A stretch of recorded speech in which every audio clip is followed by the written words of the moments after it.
Hello and welcome to the Ice Guys, brought to you by the National Hockey Now Network. This is the show that takes you into the world of the National Hockey League. Every game, every day, from a betting perspective. With pro sports handicappers, Ian Cameron, Alex B. Smith, and various guests from the world of hockey and sports betting. And now, here's your host, Ian Cameron.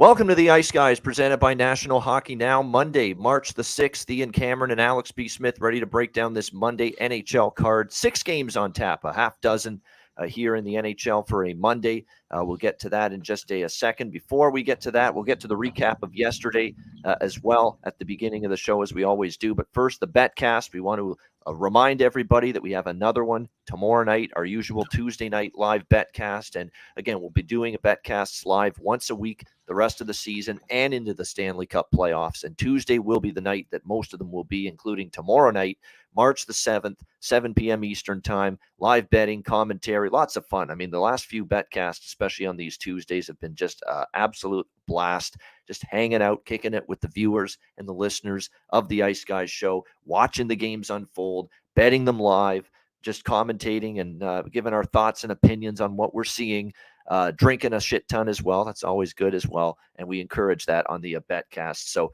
it's a lot of fun. And if you haven't joined us on a BetCast yet, it's not too late to start. What are you waiting for? DM at Bobano on Twitter or email bobano350@gmail.com to request a spot on the BetCast, and we will get you on board tomorrow night for another Ice Guys live BetCast, 7 p.m. Eastern time. Definitely looking forward to that. The Sunday card yesterday starts with Tampa Bay, Carolina, the TNT game. And if you were sounding off some alarm bells before about Tampa Bay, it's basically almost at the point now where we're not at DEFCON 5 yet, but man, we're getting a lot closer to that level with Tampa Bay last night in a game where they got completely outplayed by the Carolina Hurricanes, a game where they had no shots on goal, not a one in terms of shots on goal in the second period of that hockey game, following a game where you got basically beaten down heavily by the Buffalo, or outplayed heavily by the Buffalo Sabres, a loss the previous day in which their 3-star forwards got benched, as became big-time headlines following that game, that John Cooper had Steven Stamkos, Nikita Kucherov, and Braden Point riding the pine in the third period of that game against Buffalo. To think that that was the response yesterday that we got from the Tampa Bay Lightning following that was stunning to me, and it's alarming, I think, if you're a Tampa Bay Lightning fan. What's also alarming is people are going high on Vasilevsky, and he's got no answer for it right now.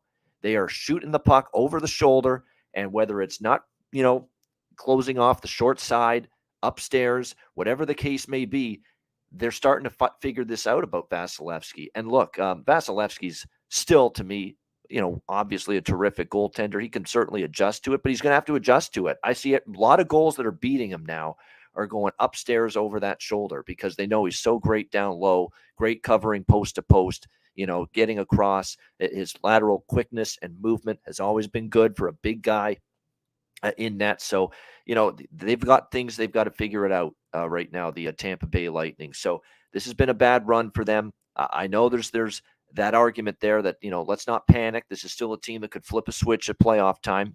Maybe that's true, but boy, I mean, you'd still like to see them playing a whole lot better than they have been recently. And Carolina, give them credit because they were coming off 2 road games, and certainly they were absolutely dominant yesterday in that 6-0 shutout over the Tampa Bay Lightning. What else did we see yesterday? We saw Vegas survive a game effort from the Montreal Canadiens, 4-3 yesterday.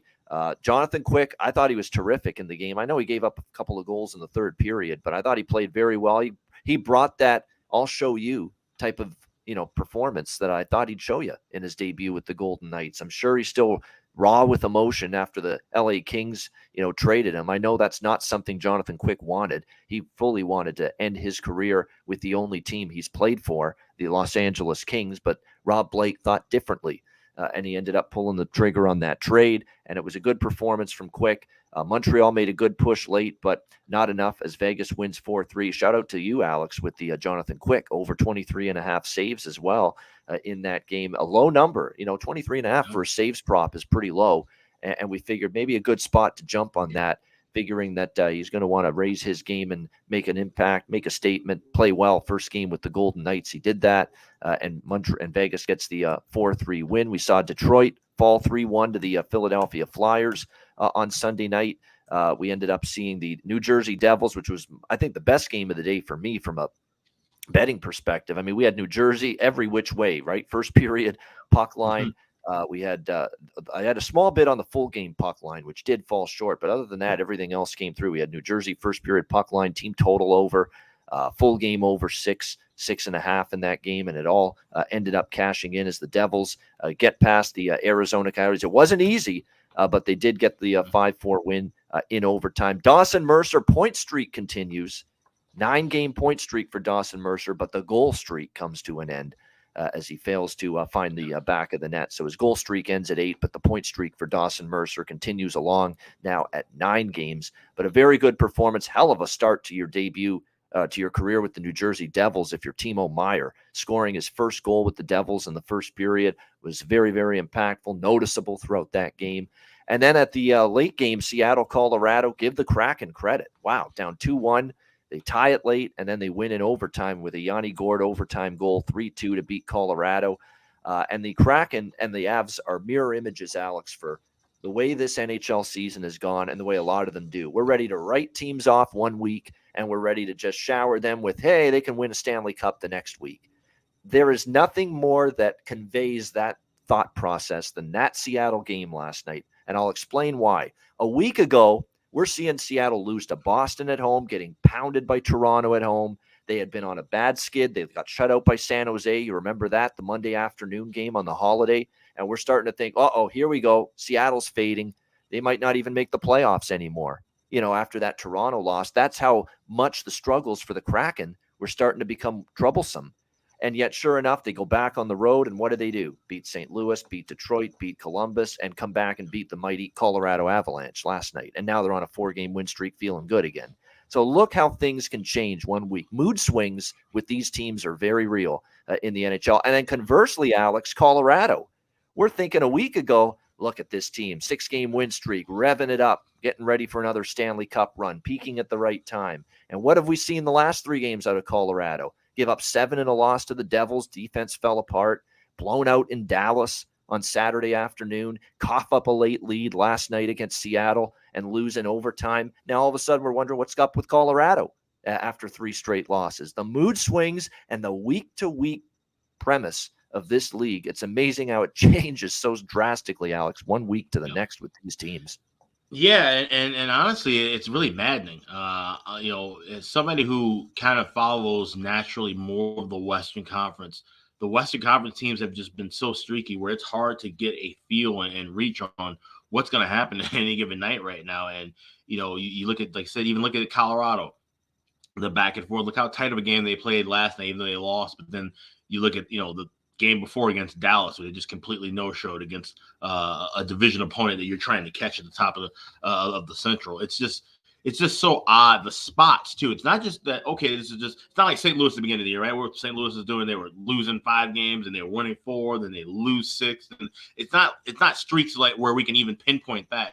We're seeing these variables go from game to game, where a team can look like, literally, like I said, from a Stanley Cup to contender to a team that should probably be, looking for a lottery pick, just in the span of 48 to 72 hours. It's making it tough for us to do our job, obviously, but still trying to get a flow. And of course, we talked about it too. This weekend was going to be tough because of all the trades. 70 trades made in this last week heading up to the deadline. So the most pretty much ever, they said, at least since the merger.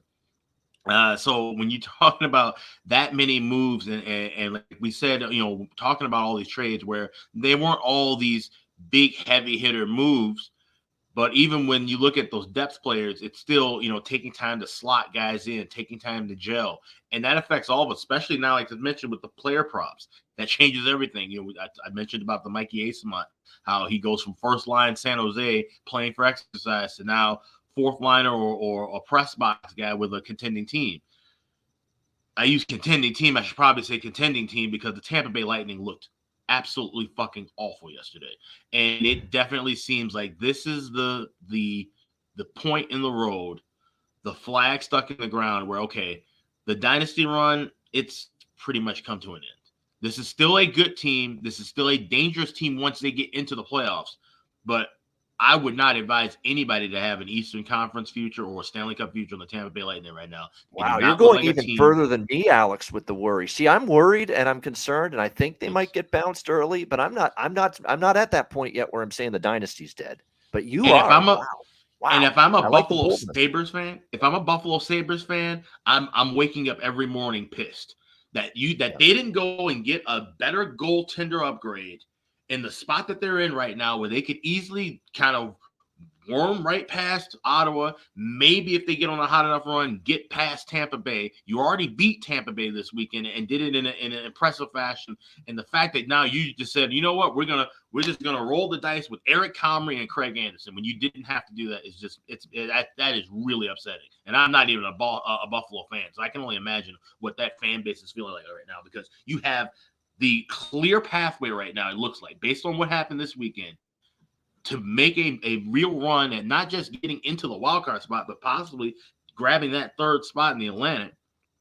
And do you really think, like, how confident can you feel running with Comrie and Anderson just even for the next 21 games? You know, I just find that really strange to me, especially because it wasn't like you had to move, you know, heaven and earth to get a goaltender upgrade. You really didn't. And the fact that they didn't, if they find themselves on the outside, they can only blame themselves at this point. I think, you know, Tampa still, like I said, they have the inside track. They will be a playoff team. I feel like it would take something really, really bad and injuries more than likely for them to just fall out of the race altogether. But once they get into the postseason, maybe win a game or two. But, man, it's looking really bad right now for Tampa Bay. It looks like the rest of that Eastern Conference has figured out how to beat them.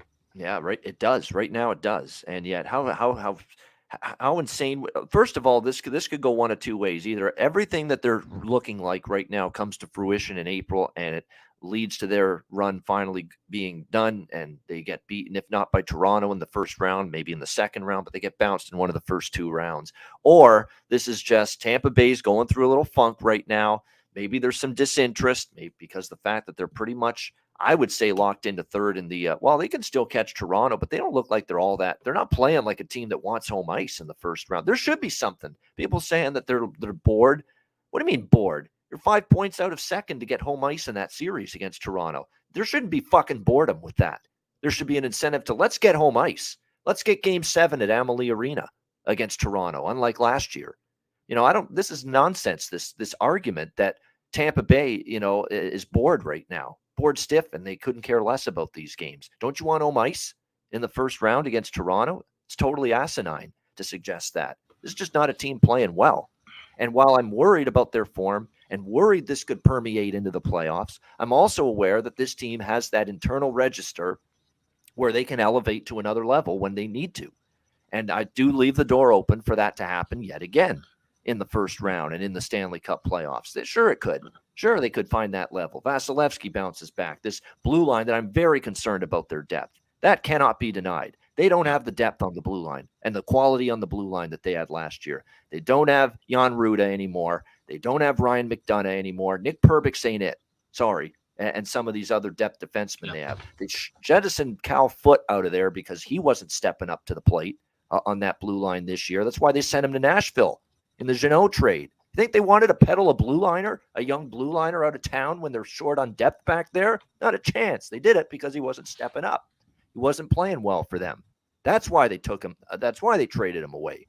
You know, they have issues on the depth on the blue line right now. It's three. I think the top three are okay still. Obviously, Hedman, Sergachev. You know, that group's fine up there. There's no question that the top three on the blue line for the Lightning. We got no issues there. But you cannot look me in the eye and tell me with a straight face that 4, 5, 6 blue liners on this team are better or as good as they were last year. Bogosian, slow of foot. I know he's physical, but he's slow of foot. Ian Cole, another aging, long in the tooth defenseman, and Hayden Fleury. You know, that's your 4, 5, 6. That's not anywhere close to your 4, 5, 6 on the blue line you had last year. It just isn't. It just isn't. Yeah. So, you know, there's definitely concerns in that from that standpoint with Tampa Bay right now. And I think when you look at this team, there's more than enough reason right now with their play to say there's concern that this does seep over into April. I'm not writing the team off. I'm not saying the dynasty's dead. I appreciate Alex's honesty and boldness and saying, I'm sticking my foot in the ground right now saying it's over for Tampa Bay. They could obviously turn it on at playoff time, but if you think that these are just issues of boredom, issues of a team not playing well because they couldn't care less, how could you say this team couldn't care about these games when they're 5 points out of home ice advantage in the first round? Shouldn't that be something you want? Shouldn't that be something you want to play hard for to get? I mean, this boredom angle that they couldn't care less about these games is just a bunch of garbage as far as I'm concerned. Garbage. Yeah, I totally agree with that. And I get where people were kind of going off of that narrative based on what they saw last year, where they did kind of, rest their foot on the brake a little bit. They weren't going full throttle because they realized that, hey, we've been going full throttle the last few years. We can't just afford to do that. We have to conserve some energy. So I get people looking at that part of the angle, but no. Yesterday was proof that it's not that, these are just games they don't care about. No, they're getting outplayed and outclassed. 4 fucking shots in 40 minutes? Really? Like for a team with Steven Stamkos and Braden Point and Victor had 4 shots. A team of Ian Cameron, Alex B. Smith, Perlo Wisdom, Nick Earl, Terry Edelman, and crew could put on our skates. We might get 4 shots in a period. Seriously. At least. Fucking yeah. I mean, it's crazy. It's not like the Carolina. Yes, Carolina's a great defensive team, but they're not the fucking 95 Devils. Like, are you like? This isn't. It's absurd. If you think Tampa Bay is resting right now and doing it in this fashion, you are watching something completely different. No, this is a team that has lost some steam and energy. And okay, fine. Even if I'm not even mad about I'm not saying this because they lost 6-0. It's not them giving up 6 goals to Carolina. Carolina's a damn good hockey team. But when you get shut out, you get held to 4 shots, 0 shots in the second period, 4 shots in the span of 40 minutes, 14 shots in the whole game. That's unacceptable for any team in the National Hockey League at any point of the season, in my opinion. But especially a team with this pedigree and this kind of talent in the spot that they're in, like you said, just 5 points back from getting home ice, preparing. This does not look like a team that's preparing for a playoff run in any fashion, be it that they're resting or trying their hardest. They look like a team that's ready to, fucking just hang out on the beach in Florida all season. They, like I said, if this continues and we still continue to see Ottawa and Buffalo win games 2 weeks from now, who knows? We might be talking about something crazy as maybe Tampa Bay misses the playoffs. It's not that far-fetched because this kind of a streak and this kind of play, this is wholly uncharacteristic from a Tampa Bay Lightning team. We haven't seen this in well over a decade.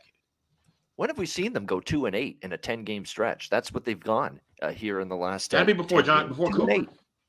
Yeah. Or the last year that they missed the playoffs, which I think was like 2012. So it's crazy.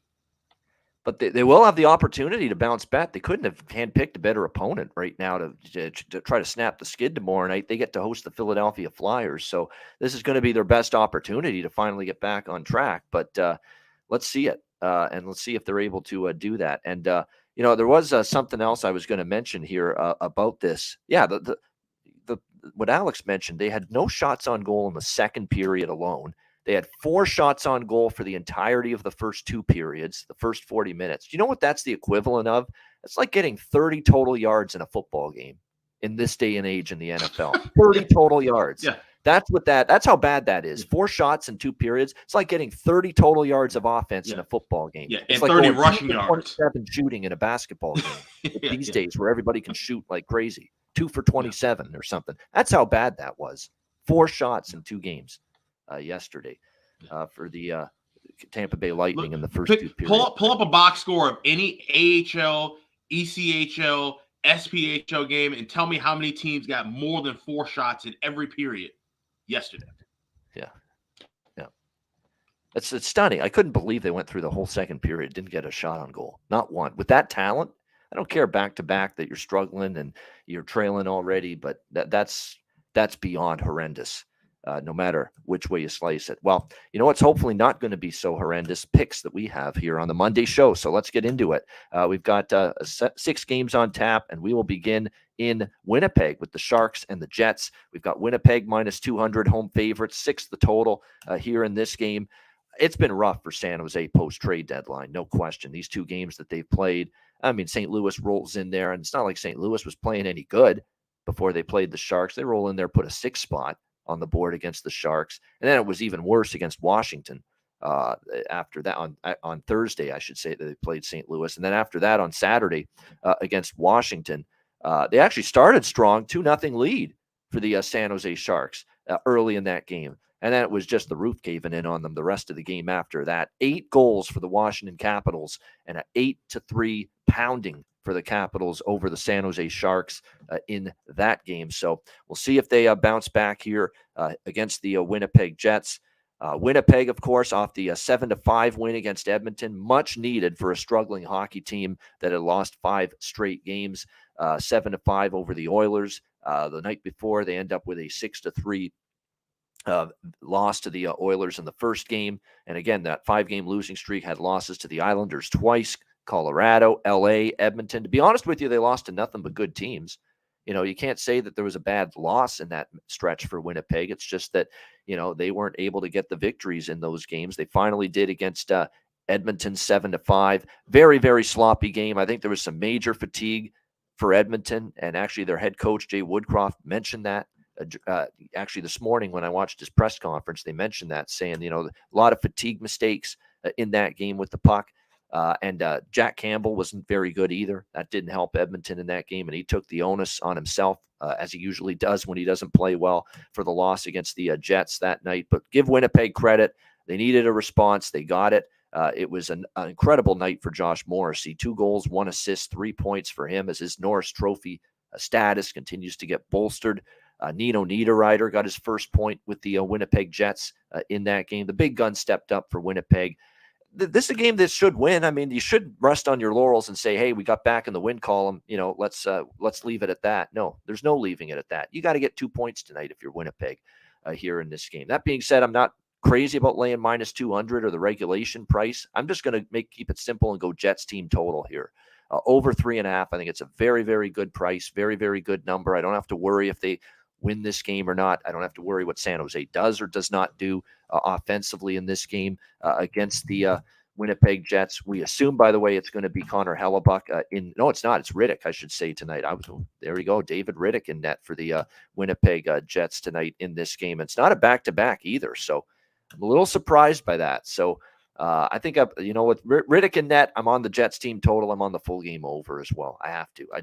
Whenever I see David Riddick's name, I'm not fully trustworthy game to game, start to start, of him shutting the door. And look, you look at the San Jose games since the trade deadline, both of them flying over the total. 9 goals against St. Louis, 11 goals against Washington.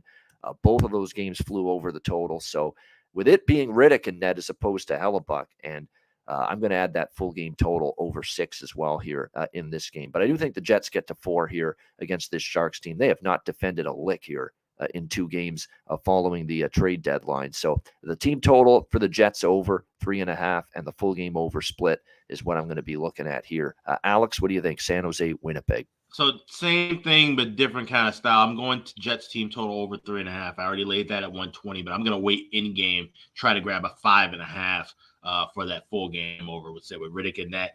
And just, kind of worried, what can we expect from San Jose is the question. Like I said, I feel confident enough to get in goals from Winnipeg, but, I just don't want to be stuck with even a 5.5 if this becomes a 4-0 or 4-1 Jets win.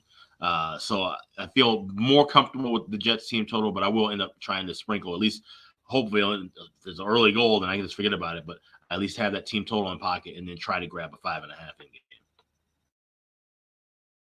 I think we could see that. By the way, I'm just looking at the schedule here for Winnipeg. At home here, they have been able to score, a good array of goals for the most part at home. I mean, they put up a 4 spot against Tampa, 7 spot against Vancouver in home game. St. Louis, they scored 4. They had a little drought where they were struggling to score. They got held to 1 goal at home against Colorado, the shutout loss to the Islanders. But the last 2 home games, they put up 5 against the Kings and, of course, 7 against the Oilers on Saturday night. So I like their chances of getting to 4 here in this game. And I think San Jose could score to Brent Norris's point in the chat. San Jose scored 3 goals in the last 2 games, and actually their team total 2.5 could actually hit, especially with Riddick in net. So, I mean, they've scored 3 against St. Louis and Washington the last 2 games. That's all you need for the team total. So I think San Jose will get on the scoreboard tonight. I mean, I don't see Riddick pitching a shutout. When does David Riddick pitch a shutout? Doesn't happen very often. So definitely, I like the Jets team total. I wouldn't even hate the Sharks team total over because it's only 2.5, but I like the Jets team total over 3.5 and the full game over 6. And yes, we weren't going to talk O'Reilly today because the Leafs aren't on the card. But yes, the O'Reilly news is significant. Broken finger. He's on the long-term injured reserve. No timeline for his return. We're looking at, I know with a broken finger, it's automatically 4 to 6 weeks at least, Right. usually with that kind of thing. So I would expect the regular season's done so for him. It's just a matter of, can we get him back in time for game 1 against Tampa Bay in the playoffs? And did you hear anything about if he would need some kind of surgical procedure or not? Because I know they were still kind of going back and forth about that. Back and forth. They didn't say surgery required or not, just that broken finger. Yeah. Out 10 games. Is that what they think it might just be 10 games? Wow. Well, I heard 3 weeks, so I think that would roughly kind of anchor out to about 10 or 11 games. He's on LTIR, so he has to miss 10 games. I think. Yeah, at minimum, yes. 10 which he 10 will. games or 21 days or something. So yeah. I agree with that. So definitely keep an eye on that. Yeah, this could be a good spot for Nino to get his first goal with the Winnipeg Jets. I think it's a possibility at the very least here going into this game against the San Jose Sharks. We'll see if he's able to do just that here in this game. I'm just looking at some of the recent numbers with the goal scoring. Yeah, Kyle Connor, by the way, has done very well against the Winnipeg Jets. Tomas Hertl's done well against the Jets as well. So if anyone's going to find the scoreboard, and I would say if you're going to bet props involving San Jose, Barabanov, it's just he's the one of the guys that continues, whether it's a goal prop, a point prop, or both. Alex Barabanov continues to produce and make an impact here for the San Jose Sharks. There's no question. One of those games too, where you look at the Sharks, they've given up 30 plus shots in 3 straight games. Could be a good game to jump back on. Josh Morrissey over shots on goal. I definitely think he could go over that number. Sharks are starting to give up a lot of shots on goal once again. So Morrissey, Scheifele in particular, their numbers are reasonable for over shots on goal. I would probably look in that direction as well tonight. All right, Edmonton and Buffalo. We've got Edmonton minus 160 road favorites, 7 being the total in this one. So I am not at all surprised this total 7. But even I was a little bit surprised when last night at a couple of books, I actually saw some 7.5s. And so did our guy Mikey, who of course has been on the show with us during our betcast and a couple of guest appearances during our daily show. 7.5 was out there with the total in this game at a couple of books. So make no mistake about it. Big adjustment made here, but how the hell do you have confidence with an under with these 2 teams right now? The Edmonton Oilers have certainly been lighting up the scoreboard. They definitely didn't have a great defensive game. They played much better defensively the first 2 games with Matthias Ekholm on the blue line against Toronto and Winnipeg. They kind of took a step backward with the loss to Winnipeg. But again, they played 4 games in 6 nights. They hinted at that being a factor. So we'll see if they can tighten it up. But it won't be easy to tighten it up because we know this Buffalo Sabres team, especially on home ice, can be very, very explosive at the offensive end. They've scored a grand total of 15 goals in their last 3 home games against Washington, Columbus, and Tampa Bay. So throw out that Boston game. Boston's elite, especially defensively, and they've got the likely Vezina Trophy winner in net for them. So throw out that 7-1 game. But other than that, Buffalo's been scoring the goals in bunches.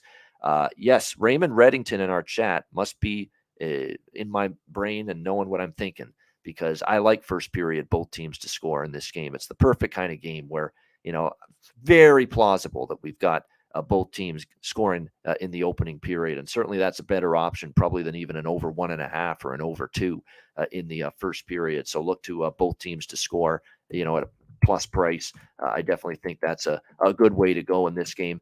I like the over, but I'm going to try, and keyword is try, to get a 6.5. Let's hope that we just give me 4 minutes, 5 minutes, both of these teams without a goal, so I can get a better number, because I don't like betting 7s. I mean, it's pretty pricey, and it's one of those numbers where 4-3, which is a common final score, is a push. That's it. So it is a big deal to try to get a 6.5 with a full game total as opposed to 7 in the NHL. So that's what I'm going to do. I'm going to look to wait to see if I can get a full game or get a better total, get a better number with the total for the full game.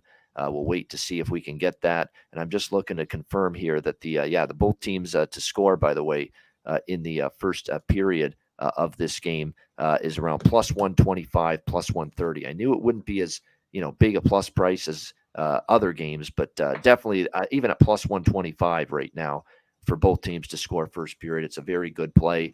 The Buffalo has been 36, 40, 35, 30, 50, 41. Those are the shots allowed by the Sabres in 6 straight games. Ian in our chat is right on the money there. I think if Craig Anderson saves makes a lot of sense in terms of goalie prop tonight. Craig Anderson over his saves prop, which I believe is 29.5, if I'm not mistaken. So I think definitely with the way the Sabres have been giving up a lot of shots. And on the flip side, you've got Edmonton that have fired away 32, 33, and 35 shots in their last 3 games. So definitely it adds up maybe to look at Anderson in terms of over saves in this game. It's a really good prop game. We do expect a high event game. We do expect points. We've got some guys that have been certainly in good form. Casey Middlestat suddenly has woken. We've always talked about Cousins and Quinn and Alex Tuck, who of course is injured now, but Tage Thompson, Skinner, all these guys. But we have not talked a lot about Casey Middlestat for Buffalo. He has started to heat up. He has a point in 7 of the last 10 games. That might be a decent, more of a bargain option there if you're looking at point props tonight involving the Buffalo Sabres, because Middlestat to get a point here tonight is only plus 115. It's a very good price. So Middlestat has a point in 7 of the last 10 games, plus 115. Good value, in my opinion there. It's hard not to back Draisaitl to score. 8 of the last 10, he scored a goal. McDavid, for that matter, as well, in a game of this magnitude. No question about that. I like Jack Quinn again. Cousins kind of cooled off in a couple of games, but I think he might get a point tonight, minus 118. Sprinkle on a goal prop, plus 250. But Jack Quinn is really starting to heat up for the Buffalo Sabres. I've mentioned his name, multiple times now. We've brought up Buffalo games here on the show. And Jack Quinn gets the second power play unit. He's getting more confidence. He has 2 goals in the last 4 games, and he has 5 points as well in the last 4 games for the Sabres. To score a goal, he's plus 350 at FanDuel. Excellent price. Point prop as well. Very much worth a look, too, on Jack Quinn. What do you think here, Alex? Oilers and Sabres? Yeah, definitely rolling with that. Both teams to score first period. And I'm actually shocked that it is plus 120, plus 125, because you got to lay $1.05 at a couple of shops for the over 2 in the first period. So when you have to lay a price with 2, the fact that we're getting any kind of plus money with both teams to score in the first period is a good bargain. Also, like that Craig Anderson over saves. I was actually looking at Bet Online. You can get at least 32 or more saves for Craig Anderson at plus 106. He hasn't been pulled in a start this year. He's been in 2 relief appearances. Every other start he's played throughout. So I think he could easily see 40, 45 shots and make at least 32 saves out of that equation. So I like his saves over prop, and I like both teams to score in the first period. Yeah, I haven't bet any side. I do think I kind of lean to Edmonton first period puck line because they lost against Winnipeg Saturday. I could see them maybe jumping on Buffalo early. Buffalo off a big win sometimes, especially at home. They don't always come out strong. They don't always do that. So that's what bothers me about the Sabres sometimes. So definitely keep an eye on that. But I didn't bet a pregame side, and I have not bet a pregame total, but I will be jumping on a 6.5 for sure. If that number shows up with live betting. Yes, that is a big deal. You're right. They do have a couple injuries, and they just got Riley Stillman as well, the Buffalo Sabres from Vancouver, in a trade before the deadline to shore up and bolster the depth of the blue line. He's out, and so is, as you mentioned there, Matthias Samuelsson, Christian Sorensen in our chat mentioned in that. So definitely keep an eye on that. That a couple of injuries on the back end, and Samuelsson is one of their better defensive-minded defensemen. So that's not exactly what you want when you got McDavid and Draisaitl coming into your building. That is for sure. All right, Calgary and Dallas next up. We've got Dallas minus 140, home favorites, 6 the total here in this game. You know what the old doctor, what's that saying when every parent teaches their kid this lesson when they're growing up? An apple a day keeps the doctor away. Well, in our NHL betting circles at this time of year, a draw a day keeps the bookie away. A draw bet a day keeps the bookie away. And this is my draw bet for the day right here. Calgary and Dallas. Draw for me in this game. Calgary nearly went to a draw with Minnesota the other night. That was 1-0 deep into the third period before Minnesota got a couple of late goals to seal that game away. I'm not buying it. The Dallas, after blowing out Colorado now, they're easily going to win games by margin all over again. I think this goes right back to the typical Dallas tonight. It's a tight game. It's a close game. Calgary, they should be desperate. I mean, they played hard. They played with urgency, Calgary, but they just don't get results. They're not scoring goals. They're just not finding ways to get the goal when they need it.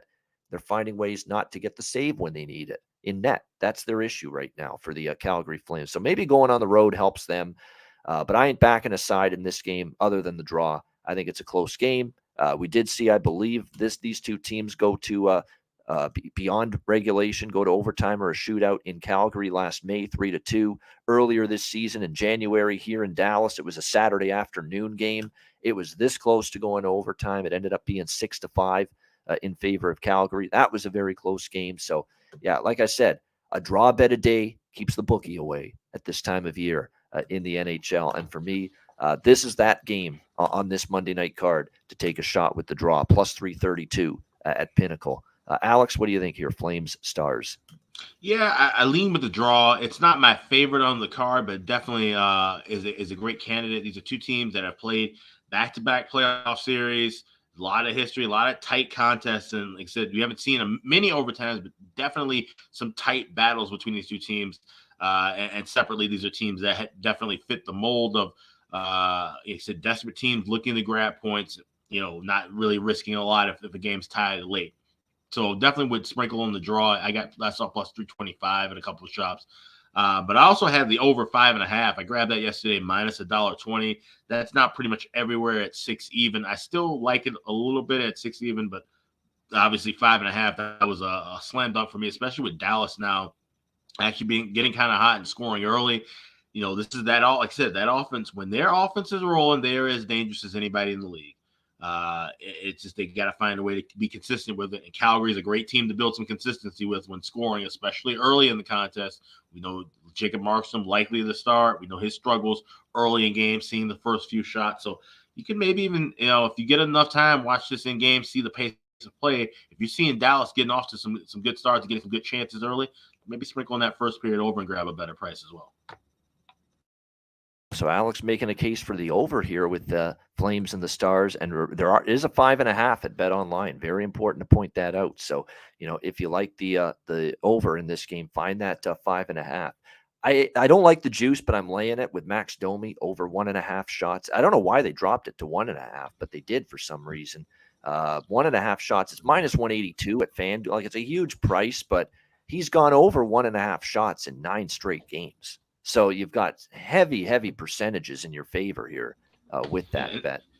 It is weird because it's not like he dropped to the third or fourth line. Like he's right on the second line. So yeah, I mean, exactly. That's decent value. And here we are. We saw him in his first game with Dallas still get to that number in terms of his shot numbers. So I understand they're a little bit concerned that it's just with more options in the top 6. With Dallas, and I get it, when you're talking about the way he fits into this lineup, you've already got, Jason Robertson, you've got Rope Hintz, you've got Pavelski, Mason Marchment, Sagan, Ben, you've got more options now, but he's still been going over 1.5 shots routinely. He had 2 against Colorado in his Dallas debut. So for that reason, I look toward the shot prop there. Again, lay some juice, but I think it's juice worth laying there in that one. It goes without saying the Michael Backlund's become even stronger a shot on goal prop than Toffoli. Toffoli finally stayed under his shots on goal prop against Minnesota the other night. I wouldn't jump off Toffoli just yet, though, in terms of his shot prop, because Minnesota's really suppressing shots right now. They've become like the Carolina of the Western Conference at the moment. Minnesota's not giving up a ton of shots these days.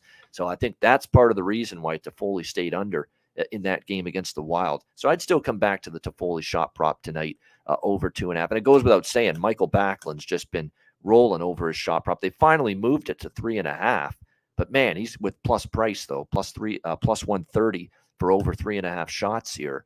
on Michael Backlund, but it is worth noting he's still going over 3.5 shots as well. If you look at his recent games, I'll just bring up the charts here and the game log for Michael Backlund, but he has definitely been still shooting the puck a lot. 5-5-5, 4-4-4. Like he's gone over 3.5 shots in 9 straight games.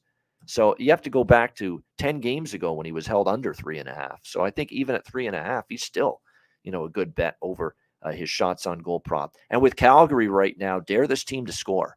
It's hard to bet goal props and assist props and point props with them now because you look at what they haven't done offensively here the last 2 games. 1 goal in the last 2 games combined against the Leafs and the Wild. So that's why I'm a little bit worried about taking a shot with, say, Dylan Dubé points and, things that would usually appeal to me, but the team's struggling. Dubé point at plus 130 I could see still.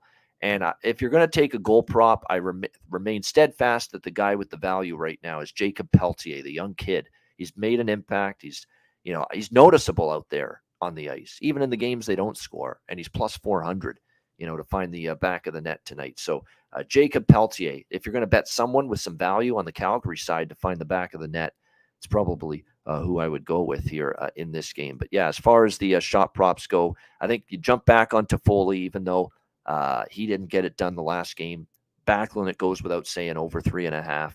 Max Domi, laying a big number, but again, he's gone 2+ shots in 9 straight games. So definitely some good up. Heiskanen too. Yeah, I wouldn't say no to Heiskanen. Heiskanen, I believe the last game, he's had a couple where he stayed under, but for the majority of the last 10 games, Miro Heiskanen's been a pretty reliable over 2.5 shots on goal bet. So I certainly wouldn't talk anyone out of the Miro Heiskanen look.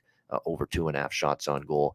Mason Marchment, he's a guy that can be very streaky, and he did score against Colorado. He hasn't had the offensive season he had in Florida last year, but keep an eye on him. If he is noticeable tonight and he scores again tonight, it might be starting to get on that Mason Marchment train like we did at this time last year for the Florida Panthers. We know he can be a streaky player. So if Mush, as he's called, that's his nickname, Mush, if he gets going here for the Dallas Stars down the stretch, it wouldn't totally surprise me. Yeah, Dubé, you're right. Tim York, good call with Dubé. I'm just seeing it now as well. Looking at the lineups down to the 4th line, it looks like potentially for Dubé tonight. Yeah, with Lucic and Lewis, 2 plumbers, 2 guys that are basically, defensive-minded forwards. That's a message being sent by Daryl Sutter, clearly doing that. So that definitely will probably temper the enthusiasm for Dubé props in this game tonight. All right, good stuff. That's the first half of this Monday NHL card. 222 live viewers on YouTube. Hit the like button and shout out to our podcast listeners as well. We'll be back with the remaining 3 games on this Monday NHL card right after we hear from Gramco. Support for the Ice Guys is brought to you by Gramco. Whether you or your team's game is on the field, screen, racetrack, court, or the ice, Gramco is for the game. Grown by farmers who spent years developing premium hemp genetics, Gramco provides customers with consistent quality Delta 8 THC products ready for any occasion. Gramco currently offers numerous Delta 8 products, including vape cartridges, disposable vapes, pre-rolls, gummies, wake and bake coffee, and more. Gramco offers an enjoyable, legal high delivered discreetly and directly to you. Gramco is also available at many American retailers as well. You can get the best Delta 8 cannabis products on the market shipped quickly and discreetly from Gramco. And if you visit www.thegramco.com, use promo code IceGuys, you will get 20% off of every order, and any order that's on the site over $50 will be shipped free with standard shipping. So live elevated with Gramco and check out their wonderful Delta 8 products today.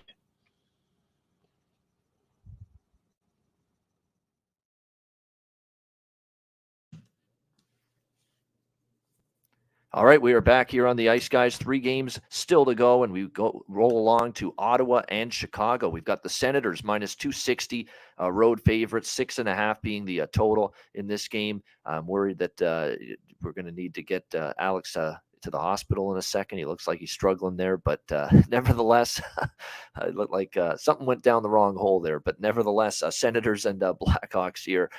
We've got the Senators minus 260, road favorites here. Ottawa's just on fire right now. What more needs to be said right now in this than what we can say about this team is that they're feeling it. They're feeling their oats. It's what they're doing right now. They have got incredible confidence right now. They have just this bolt of electricity has gone right through their dressing room with the acquisition of Jacob Chychrun, with their GM Pierre Dorion declaring that, hey, basically, this is a team that we think is good enough to maybe make a charge and make the playoffs. And boy, they are validating that argument right now. The Ottawa Senators, absolutely terrific play, 5 straight wins for them. They have been lighting it up. I don't know if there's been a team during this recent, 1 week stretch, 5-game stretch that's been better offensively in the entire league than Ottawa right now.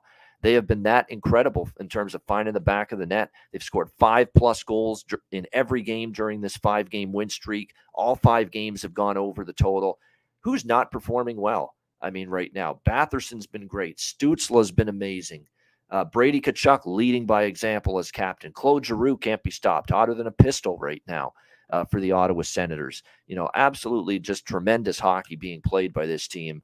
Now, this is usually that spot where you go on the road, you start a road trip, and you play a bottom feeder like the Chicago Blackhawks, maybe a flat spot, maybe a look-ahead spot. But if you look at the schedule, Ottawa doesn't play again on this road trip until Thursday, and they play Seattle. It's not a traditional rivalry. It's not really a spot where I think they're looking ahead to anything. And to be honest with you, I just think they're playing with such great confidence right now. I just think they go in there, get the job done. If anything, they're actually going to be a little pissed off that when they played Chicago a few weeks ago, in Ottawa coughed up a 3-1 lead, lost in overtime to Chicago in that game at home. So if anything, Ottawa's going to want redemption. I think they get redemption here tonight against this Chicago Blackhawks squad. Chicago's played the way I expected them to post-trade deadline. They have the 5-2 loss against Dallas and then the 3-1 loss against Nashville. Scoring is going to be an issue for this team probably moving forward. There's no question. They've scored just 4 goals now in the last 3 games. That's definitely not going to cut it.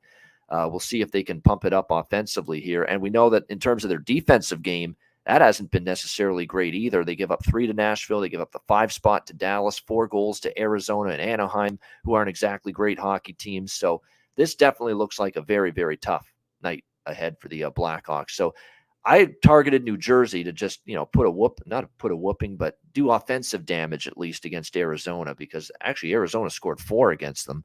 I think Ottawa will do significant, damage offensively tonight as well. So I'd look at an Ottawa first period puck line here in this game. I'm going to jump on that. The team total for sure. Over 3.5. You got to lay a price, around the -150 range or so. But I do like it still. Ottawa team total over 3.5 in this game at -145 at Pinnacle. I actually still like the full game over as well at 6.5. My concern here is Chicago. How do they contribute? What do they contribute to the proceedings offensively? But I still think they could get a couple here at home. They are playing on home ice, and more than anything, we're just riding this offensive juggernaut. So again, with this total being 6.5, we got a Senators team that scored in 5+ goals in every game during this win streak. I think they can get to 5. You get a couple from Chicago. There's your over. I think it can get there. So first period puck line Sens team total over 3.5 -145. And also the over 6.5. And yeah, Stützle over shots on goal. Wash, rinse, repeat. We've been consistently betting that. We're betting that again. This is a good game to look at some props and maybe a same game parlay of Senator point props. That makes a lot of sense. And Chychrun too. One thing I've noticed in occupancy, good call there in the chat, noticing this, he's jumping up in the play. He's got the green light from DJ Smith and the coaching staff. Jump up into the rush. Activate from the blue line. Push that offense. Drive that offense maybe more than you did with Arizona, because he's doing that a lot more now with Ottawa than he did in Arizona. He, of course, scored his first goal with the Senators against Columbus the other night. Absolutely. With this newfound, ability, but he's been given the clearance, basically. We're playing aggressive offensively. We've got the weapons now offensively. Jacob Chychrun, you're going to be a part of that. Jump into the play. Shots on goal prop. Point prop for Chychrun's only -125 at DraftKings. And yeah, you could sprinkle even on +385 to score a goal. Why not? I mean, he scored the other night and he's shooting the puck a lot. So I wouldn't talk anyone out of that at all. What do you think here, Alex? Ottawa, Chicago.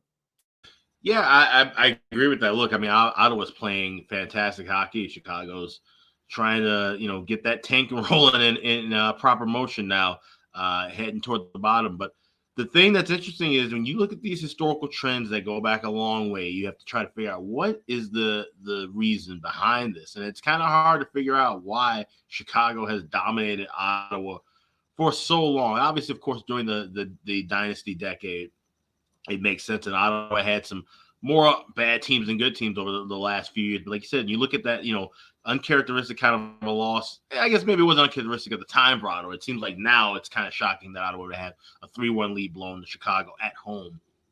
You could maybe expect that on the road or in a bit of a tough sandwich spot scheduling wise, but that wasn't the case.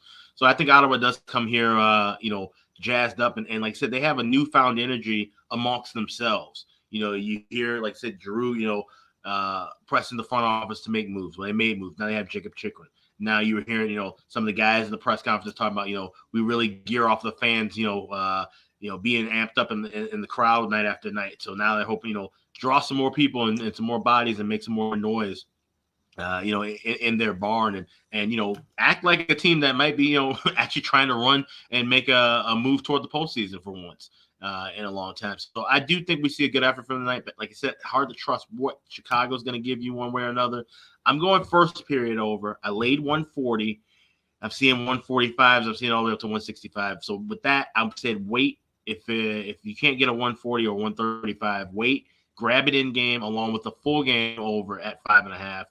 Chicago's been trending toward the first period over, but it has not been the quickest of starts. I think we'll have enough time to grab 1.5 and 5.5 at better prices in game, but definitely leaning with the first period over more than the full game, just because I'm really worried about Chicago with, maybe they come out with some energy early, but I think Ottawa could put it away late. And I think they could do enough defensively to shut down Chicago where this could maybe just be I'm thinking 4-2 final. Not necessarily, this is not going to be a just up and down track meet, I don't think, especially from Chicago's. It's going to be hard to find that offense consistently night after night. We saw when they had Kane and Lafferty, how porous, and struggling the offense could be at times. Now, without those guys relying on at all, the rough nights are going to be really rough for Chicago.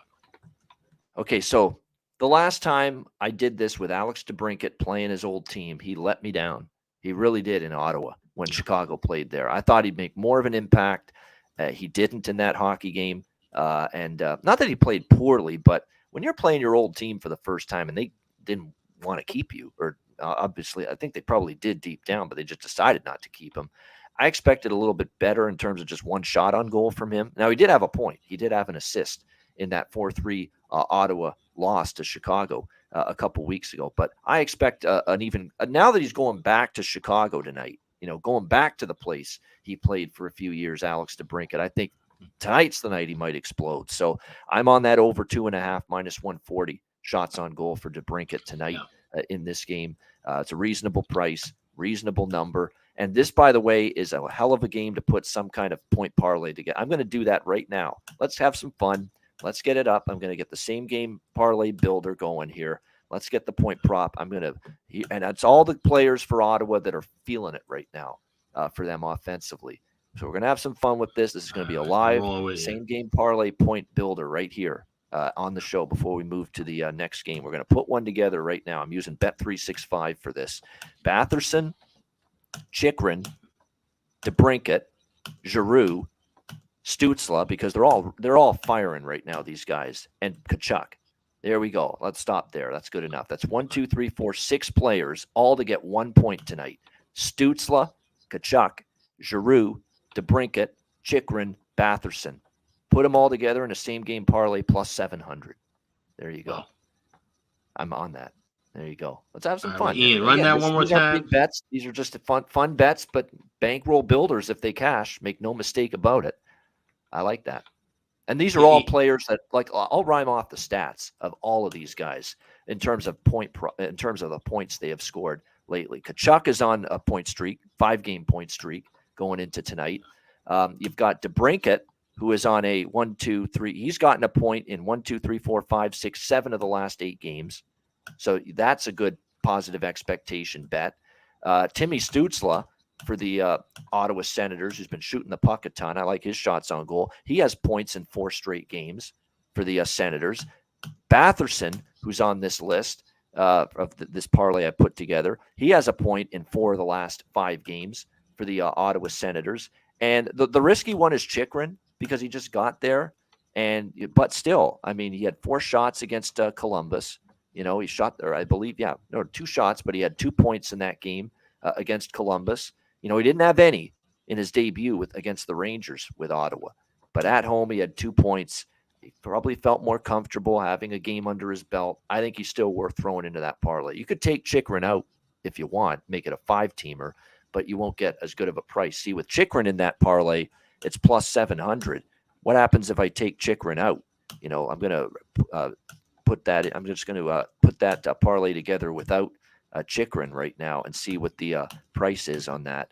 If it's just let me just see here. There we go. Plus 450 without Chychrun. Still pretty good, but you throw Chychrun into that parlay, it's plus 700. It's a lot better. So there you go.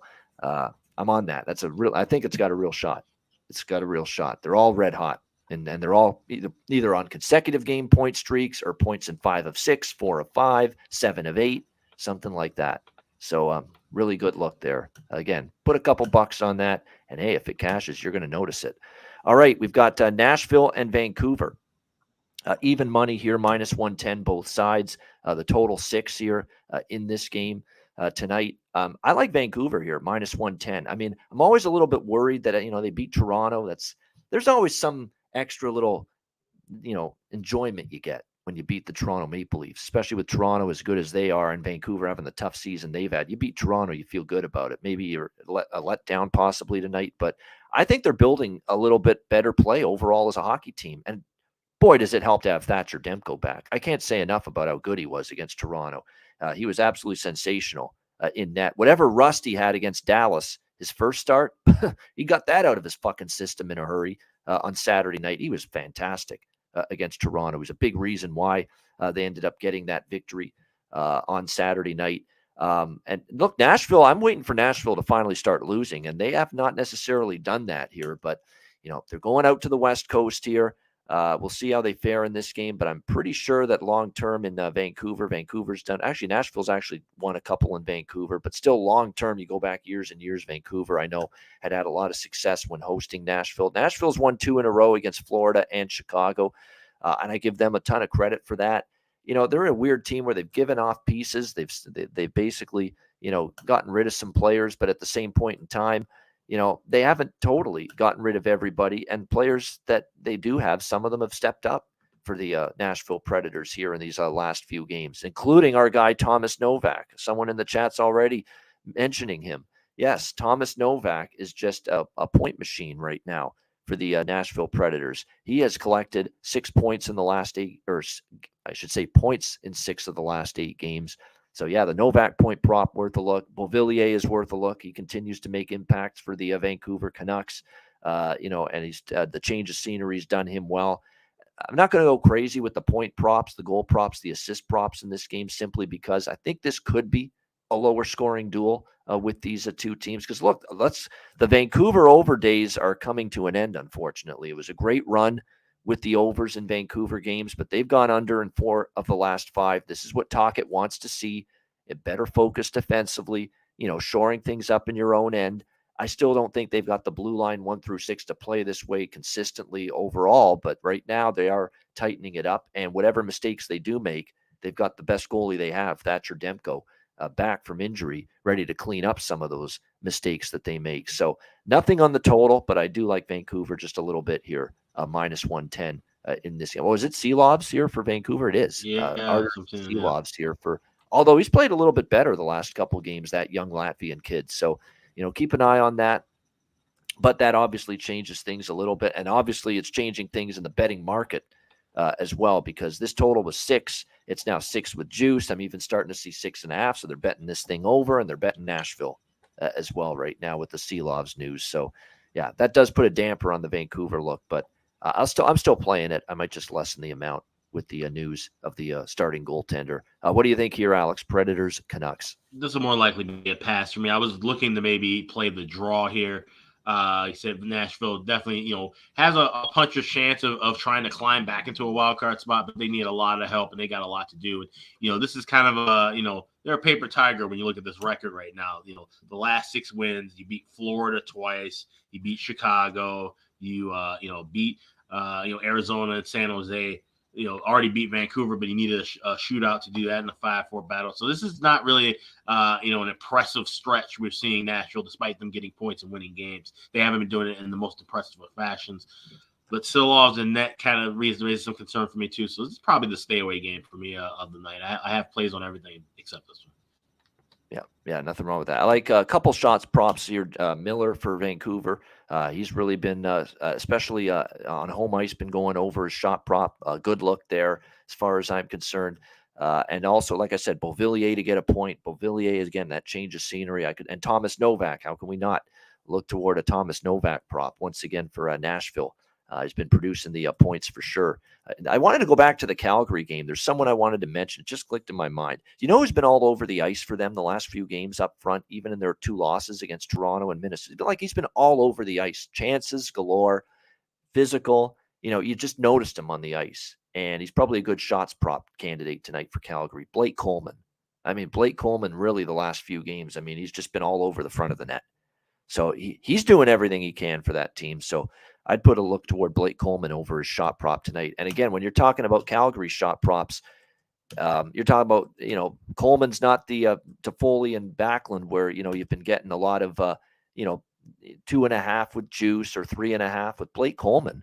It's over 2.5 minus 108. So it's very, very reasonable. And Blake Coleman's definitely been, just the last few games, been all over the place for Calgary, all over the ice, noticeable chances, plenty of shots, plenty of opportunity, getting to the front of the net, getting to the blue ice, the blue paint, as they say. So definitely, I think that's a good prop look for Calgary. Just clicked in my head to mention that just now. All right, Washington and LA. Final game of this Monday card. Kings minus 145, home favorites, 6.5 the total. The Kings beat the Blues on Saturday night for a 4-2 victory in that game. Very solid, sturdy debut in net for Jonas Korpisalo, who made his first start with the Los Angeles Kings there. That's 3 wins in a row for LA. But now they take on Washington, who beat up San Jose 8-3 and then beat Anaheim in overtime. And they did have that win against the Rangers, but again, Rangers kind of scuffling a little bit. It's really started with that loss against Washington. But I bring that up because if you look at Washington, they're still only 3-7 their last 10 games. And the only quality win was the Rangers. The other 2 wins were Anaheim and San Jose. So that's, while I did take Washington against San Jose, and I thank them for the win. It was very comfortable, easy blowout win, but I'm not ready to get back there with Washington tonight. That being said, I thought the price initially was a little high on LA. It was minus 160. It was up there, but it's been bet down a little bit. There has been some money on the Washington Capitals here for this game tonight. Phoenix Copley has been confirmed in goal for the LA Kings. It wouldn't surprise me, Alex, to see Todd McClellan go on a goalie rotation back and forth. Copley, Korpisalo, because I think he's going to let these guys determine for him who's going to be the playoff starting goaltender. Right. I think it's an open competition right now for LA, who's going to be their starting goaltender in the playoffs. You'd be tempted to give it to Copley because of how good he's been, but at the same time, I think you bring in a Korpisalo who was playing very well on a bad Columbus team. You give him that opportunity to compete for the starting job, and I think that's what you're going to see a Copley-Korpisalo duel down the stretch here. I totally agree. And if I'm McClellan, I'm oh, wait, you hear me? Yep, go ahead. Okay, yeah. All right, so yeah, if I'm Tom McClellan, the way I look at this is that, I give Korpisalo at least the bulk of the work, see if he can prove himself to be the emerging number 1 contender, but also, even if he doesn't, it's still giving Copley rest, because I think that's the biggest thing. I think Copley's in good form overall, but it's a lot of minutes for him to shoulder. Not really familiar with carrying this kind of an NHL workload and for a team that's heading toward the postseason. I think you just want to kind of keep both guys fresh and balanced. And if Korpisalo does come in and take the reins, so be it. But also, like I said, you're still giving Copley kind of the, let's just give you a little bit more of a breather. And if you're feeling if you're good in the starts that you have, then you've proven your worth. Obviously, we care because we gave you the contract extension. So they're not just burying him and just saying, oh, here comes the new guy.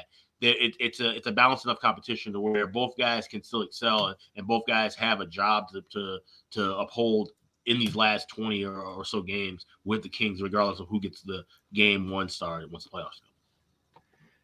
Yeah, definitely. I think that's what's going to make the LA Kings a bit of a tougher team to bet against. Obviously, you still pick your spots, and you've got to see if if there's good value to go against LA when the opportunity arises. But I think that makes it tough to bet against LA because you got a goalie that's going to be taking the net every night, that's going to be fired up and motivated as shit to play his best because he wants to be in the playoffs. He wants to be the guy in between the pipes for the LA Kings in April.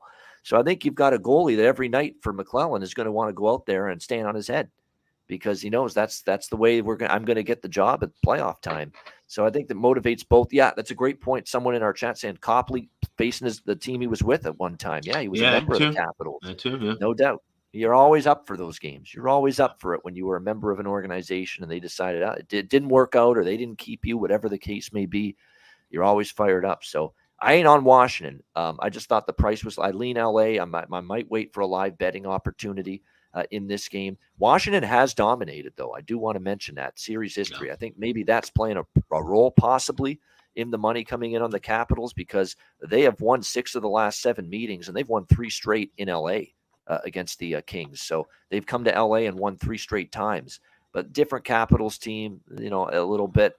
Again, the Capitals, the only win of quality in their last 10 games was the Rangers, and the other 2 were against bottom feeders. So, like I say, I would only play LA. I just didn't love the where the price opened at -160 here in this game. It is worth noting, too, with this Capitals team, Alex, they're banged up on the blue line. Carlson's already been out for a while. You've got Martin Fehervari and Nick Jensen now out. So you're going to be testing your depth a little bit on the blue line moving forward here if you're Peter Laviolette. So, let's see how the Capitals withstand that. But they've got cluster injuries on the blue line. And from that standpoint, what that means for me, it means I don't usually like trusting a team always to be able to defend at a high level. I mean, you've got Alexander Alexeyev up from the minors, Vincent Iorio as well up from the minors. And so look at this 3, 4, 5, 6 on the blue line right now for Washington. After Rasmus Sandin and Trevor, who just got there, by the way, in the trade with the Leafs,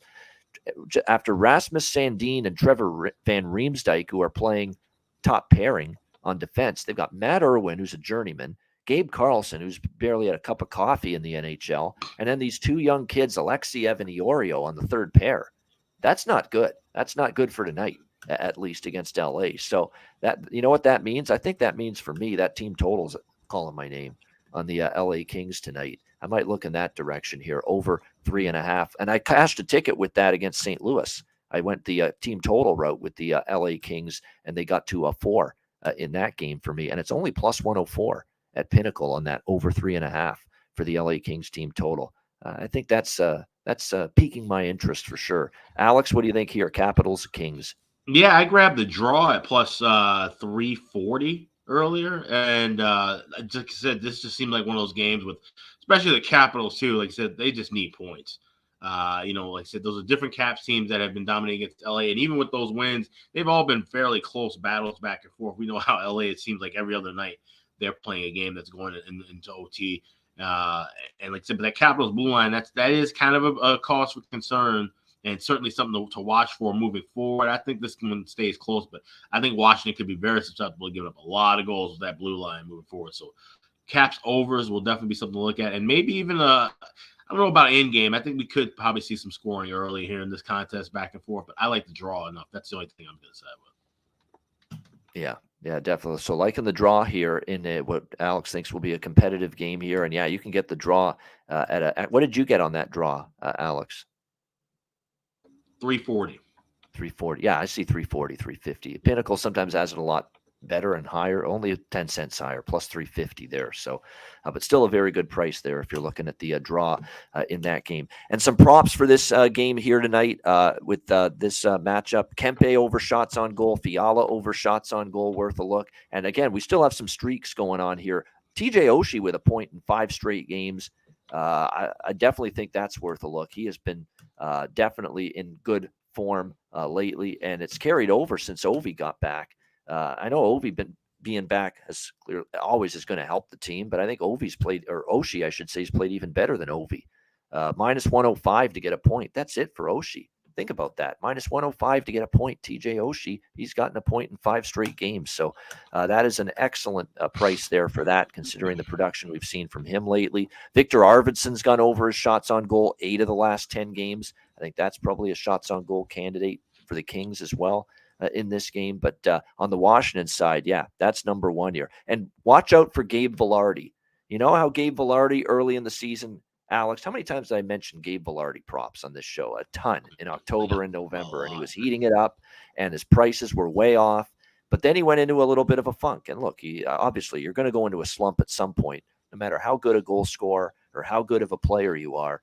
Well, look now who's starting to heat up again for LA, Gabe Vilardi. Goals in 3 straight games, points in 3 straight games. So at plus 280, I'm even seeing plus 300 in a couple books. I'm back to the goal prop tonight with Gabe Vilardi. Goals in 3 straight games here for the LA Kings. The point prop for him is only plus 104 at FanDuel as well. So I like that prop as well. I've mentioned Durzi to get a point and to get an assist.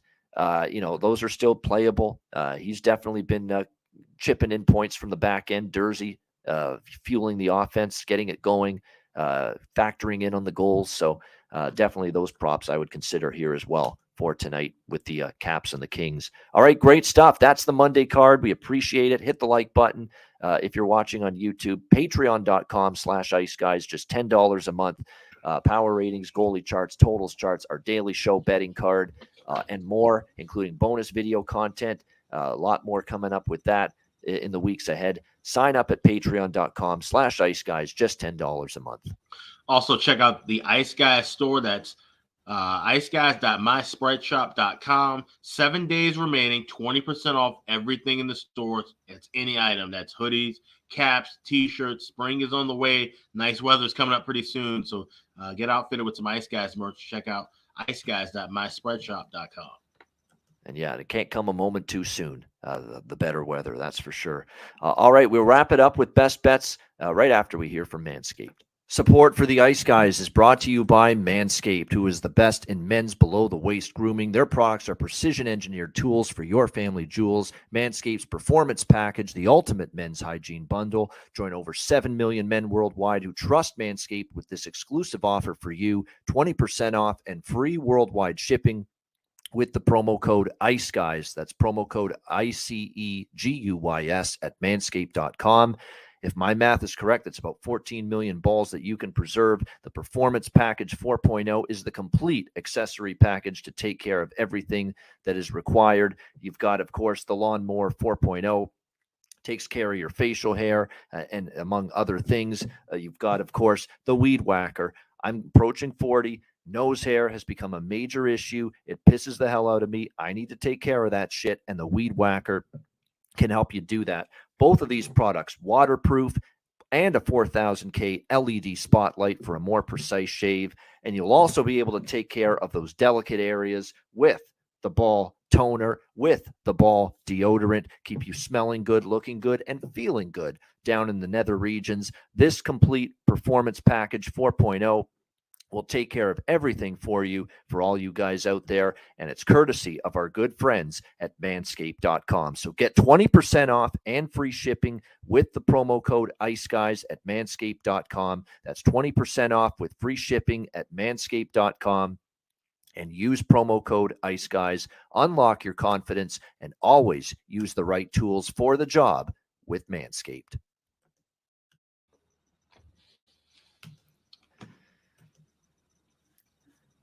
All right, we're back here on the Ice Guys, and it is time for best bets here for a Monday. Alex, we'll start with you. What do you like for best bet? All right, we're going to go into a uncharacteristically late 8 p.m. start on the west side of Chicago. You got the Hawks hosting the Ottawa Senators, and we're going to go with that first period over. FanDuel right now has 1.5 minus 136. I would definitely recommend grabbing that now. If you're seeing anything higher than 140, I would recommend grabbing this a couple of minutes into the game, the first period, before best bet purposes on the show. We were going to grade this at 1.5 minus 136. Definitely try to grab the best number possible with Sens and Hawks first period over. It's my best bet for Monday. All right, there we go. Sens and Hawks first period over, and a decent number, minus 136 or so with that for best bet for Alex B. Smith. My best bet for this card, I like the full game over and the team total over in this game, both, but I'm going to gravitate more because I like that price. It's really good. The team total for the Winnipeg Jets tonight against San Jose. We'll roll with that for our best bet tonight. Winnipeg Jets team total over 3.5, -1. It was -120. It's gone up to -130. I still like it at that price. I think the Jets get to 4. We see what San Jose's allowed in 2 games post deadline: 8 goals to Washington, 6 to St. Louis. It's not even a great hockey team since they traded everybody. So I think asking Winnipeg to get 4 past the San Jose Sharks isn't asking too much. They have scored 5 and 7, by the way, the Jets in their last 2 home games. Look for more of the same tonight. Winnipeg Jets team total over 3.5, -130 for best bet for me for this Monday card. That'll wrap up this edition of the Ice Guys. Thanks to everyone in the chat for joining us. Hit the like button on the way out. We appreciate it very much. Live betcast tomorrow night on Tuesday, 7 p.m. Eastern. Make sure you join us for that. Live betting, commentary, drinking is encouraged as well. DM me at Bobano on Twitter or email bobano350@gmail.com, and we'll send you the link for the betcast tomorrow night. A reminder, the Ice Guys is live 7 days a week, Monday to Friday, 2 p.m. Eastern, Saturday and Sunday, noon Eastern. If you can't watch the show live, download the Ice Guys podcast in audio form on all major podcast platforms: Google Podcasts, Apple Podcasts, Spotify, Stitcher, iHeartRadio, Amazon Music, and more. Download the Ice Guys podcast when you can't watch the show live. For Alex P. Smith, I'm Ian Cameron. Have a great Monday night. Enjoy the games and good luck. And we will talk to you again tomorrow on Tuesday. Daily show and betcast coming your way on Tuesday on the Ice Guys, presented by National Hockey Now.